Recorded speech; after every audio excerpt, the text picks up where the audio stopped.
In Enugu, the attack on Northerners started on the 15th of August. Igbo soldiers led the attack. About 630 Northerners were killed in the province, while 27 were seriously wounded. A northern boy, 7 years old, was publicly slaughtered in the street by uniformed Igbo soldiers in the presence of another Northerner who was dressed like an Igbo and was thus able to escape detection. In Onitsha province, 30 Northerners were unalived and 6 seriously injured. In Owerri too, where Northerners had lived for long and intermarried with the Igbos, they were attacked and killed in cold blood, despite assurances from the Igbo elders. One Northerner who escaped from Owerri was Alhaji Sabo, who was born there, his father having settled there 70 years ago. His father, chief of the Hausa community in Owerri, had been a customary court judge there for 37 years. He was killed at the beginning of the organized attack on Northerners in the presence of his son, who later managed to escape to Kaduna. In September, a very large number of those Northerners who had managed to reach Obolo-Afo on their way to the north were murdered. This atrocity was witnessed by some foreigners on the Otukpo-Onitsha road on their way to western Nigeria, and these eyewitnesses are believed to be one of the sources of information for the foreign broadcast of the atrocities. In Port Harcourt, a house with a large number of northern women in hiding was attacked. The women were raped and beaten to death.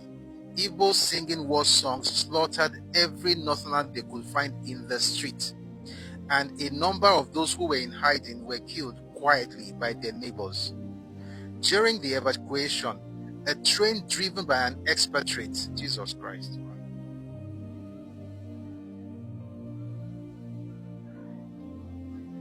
See, this Nigerian story, the person crying victim is a perpetrator of evil. And it's painful. It's painful because we don't know this thing, but we will know it. I paused because of the number I'm about to read. So I'm going to take it again, slowly. During the evacuation, a train driven by an expatriate carrying about 2,000 Northerners from Port Harcourt was stopped at Imo River by Igbo soldiers. Suddenly, Igbos armed with deadly weapons rushed out from the bush and attacked the passengers. Every adult male Northerner on the train was killed and the body thrown into the river, while children and the young women were captured and taken into slavery.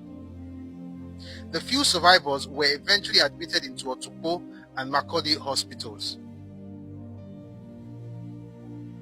Don't come here telling me about some pogrom in the north.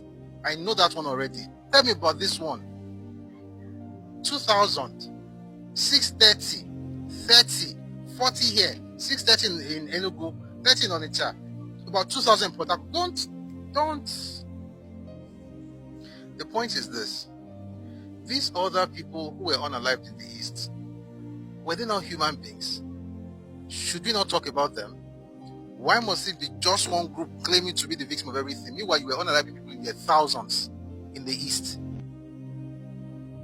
But people just keep quiet because, let's move forward. But you have to tell us again and again that we are fools because we have kept quiet.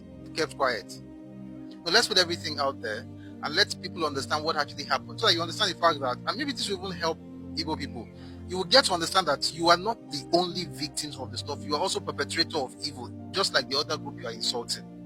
And that's where we all know that, okay, you know what, we are all humans, we made mistakes, let's go on.